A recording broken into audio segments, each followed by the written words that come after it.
ലൂക്കോസ് സുവിശേഷം 1-ാം അധ്യായം 38-ാം വാക്യം. അതിന് മറിയ, ഇതാ ഞാൻ കർത്താവിൻ്റെ ദാസി, നിന്റെ വാക്കുപോലെ എനിക്ക് ഭവിക്കട്ടെ എന്ന് പറഞ്ഞു.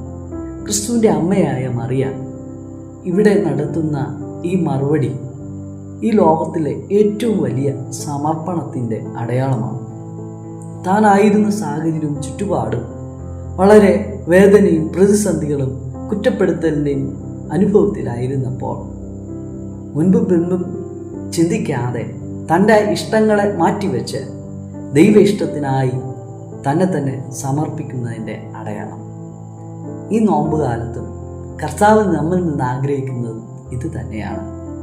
നമ്മുടെ ഇഷ്ടങ്ങളും നമ്മുടെ അഹന്തകളും മാറ്റിവെച്ച് കർത്താവിന് വേണ്ടിയിട്ട് നാം നമ്മെ തന്നെ കൊടുക്കുക എന്നത്. ക്രൂശിതനായ കർത്താവ് നമ്മിൽ നിന്ന് ആഗ്രഹിക്കുന്നത് ഇത് തന്നെയാണ്. ഈ ലോക ജീവിതത്തിൽ പൂർണ്ണ സമയം, പൂർണ്ണ മനസ്സോടെ, പൂർണ്ണ ശക്തിയോടെ കർത്താവിനെ സേവിപ്പാനും കർത്താവിനെ ആരാധിപ്പാനും നമ്മെ തന്നെ വിട്ടുകൊടുക്കുക.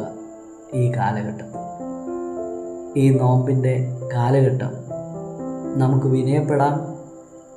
കളിമൺ കഷ്ണത്തെ പോലെ വഴുകി പോകുന്നവരായിട്ടല്ല, വിനയപ്പെടുന്നവരായിട്ട്, ഉടമസ്ഥൻ്റെ കരങ്ങളിൽ ഇടുകിച്ചേരുന്നവരായിട്ട്, സമർപ്പണ ബോധമുള്ളവരായി ജീവിപ്പാൻ സർവശക്തനായ ദൈവം നമ്മെ അനുഗ്രഹിക്കട്ടെ. ആമേൻ.